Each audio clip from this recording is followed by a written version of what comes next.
What is your relationship with your current clients? Client management is crucial to the health of your business, but it often is something that gets overlooked and set aside with our busy schedules. In this episode, we will deep dive into the art of client management, revealing the secrets to not just retaining clients, but turning them into passionate advocates for your brand.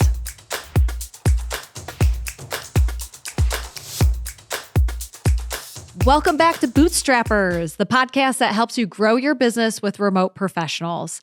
I'm Gwenn Aspen with my business partner and spouse, Jeremy Aspen of Anequim, where we've helped hundreds of businesses scale with remote teams. So in this episode, we're talking about client management and just treating your clients super well so that they have an amazing experience and then become your biggest advocates, because we found that happy clients do the best marketing for us.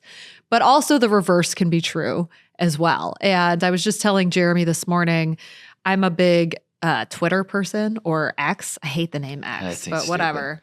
So we're just going to call it Twitter, but you all know what I'm talking about.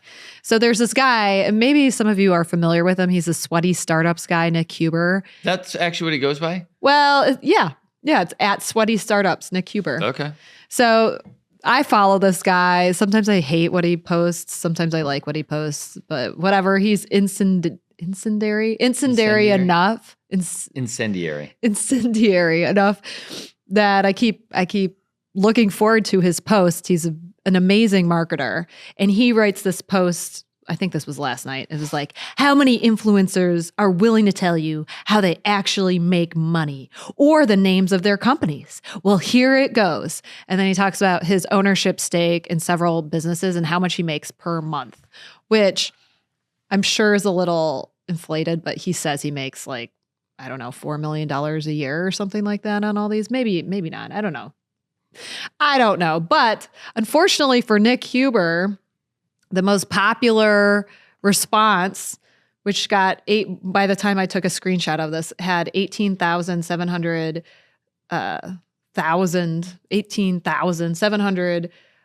views. I hired a few of these companies. Maybe I had super expectations because they're your companies, but respectfully, experience was underwhelming. Onboarding and project management left something to be desired.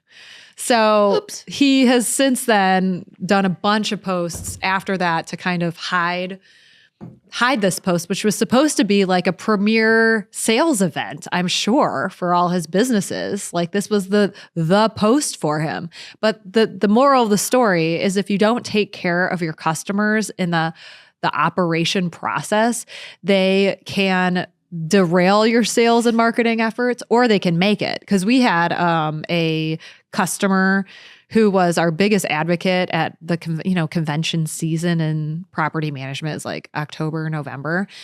And this woman, Angela Bailey, she was just like selling for us right and left. Not selling for, but like talking to people about her positive experience, Yeah. which ended up selling for us. My friend Julie Hockney's loves her remote professional. She sends us tons of business. Is that right? And so when you have these people that are just like your biggest advocates, they end up selling for you. And so that customer experience, it just goes to show you that should be like the number one thing. Yeah, and there's a whole marketing philosophy on it that never lose a client again, never lose a customer again, I think is the name of the book. And the idea is really to spend money on your current clients, connecting with your current clients, and then they end up becoming kind of promoters of your business indirectly. They see something on Facebook and they think of you, and they at Jeremy Aspen and kind of bringing business to you.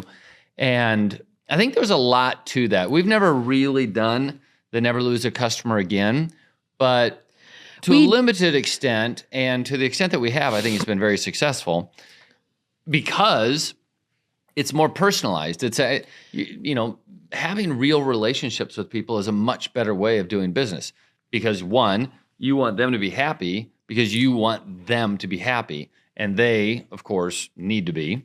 It's a symbiotic relationship, and having a gauge of liking somebody in the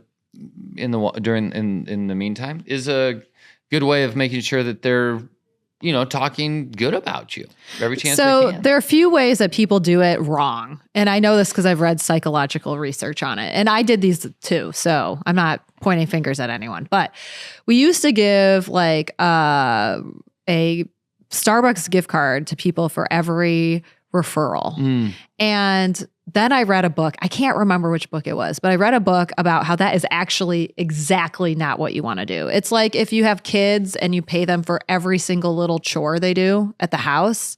Like there's some chores that are just like, because you live here, you got to do this chore. And then maybe you give them allowance for like generally being helpful. But having that like very tit for tat actually erodes the relationship. So what is preferable, psychologically speaking, is when you have a referring client to just do random acts of kindness for them. And you can systematize that by just having certain times of the year where you just do random things, or you look at your client list and you just do gifts.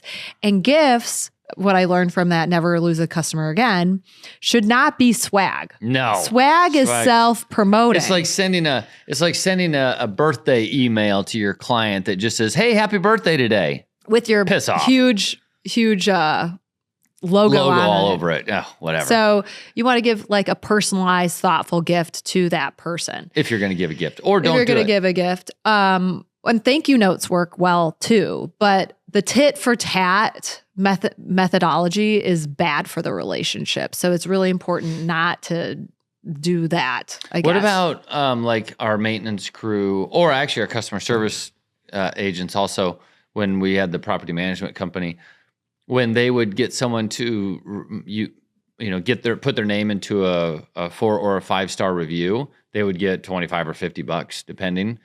Is that the for tit thing? For the employees? Yeah. No, that's just different. paying. That's Okay. like a commission. Yeah. Okay. For doing the work. That's different. We're talking about like customers and their feeling of love for your company and their like passion for your business. So there are a few things that I think are really important is to systematize check-ins. So like quarterly check-ins with your customers, especially if you're in property management. This is like time when you can be like, hey, your roof is going to be bad. Like we should be escrowing money for that, or your retaining wall is going to be bad. Like you're thinking proactively of things that they'll have to invest in so that you can create a plan that's proactive. Also gives you an opportunity to talk about new investments or their investment strategy with real estate moving forward. And then you can show them new deals that maybe they could get into. But proactive, instead of all of the discussion being around like fire drills, fires that went off, then all of their interactions with you are negative if they only talk to you when negative things happen. We started systematizing things at Anequim instead of doing the fires because we scaled really quickly and it was just this fire thing. And I could tell that clients were like mediocre on us. As the kids say, we were mid during that time. And then we did an overhaul of our customer service or client management. And we systemized our approach to talking to customers, and it made all the difference in the world. And we have to talk to our customers because we have annual reviews, we have pay increases. We want to make sure proactively that they're doing well.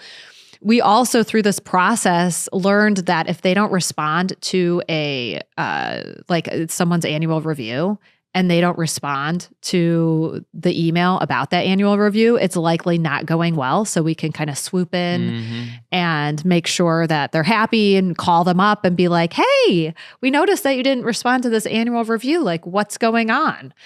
And so if you're really thinking about your customer and you can kind of identify things in the relationship and hit off a positive before it turns into a negative, it can make all the difference in the world. And then you go to conferences and they're like your biggest fan and they're like selling for you. So being proactive about the communication and making sure that the communication isn't always negative is super important. Yeah. Yeah, that's a big one. Yeah. If the only time you're talking to a client is because of a fire drill. Yeah, because things aren't going to be perfect all the time. But there's a lot of times where things really are good. The other thing that's really helpful with making sure that customers are happy is a positive feedback loop. So what Nick Huber should have done is in his response, and his response was pretty good to that guy. It was something like, we're growing really fast and we have some scaling issues, but we're always trying to get better. Thanks for the feedback. It wasn't like a negative one, but he also should have, and maybe he is doing this, called that customer up and been like, hey, tell me more about that. Like, what was your experience? And then what's an even more like super awesome move is to call like 2 months later and be like, thank you so much for that feedback. Here are the things that we have done, we have implemented because of your feedback, and it has made us a better company, and we're so happy to do that. So really closing that feedback loop because of their negative comment is like a money move. Could you take down your review or your post? No, but just highlighting how it's changed your operation. People really like that.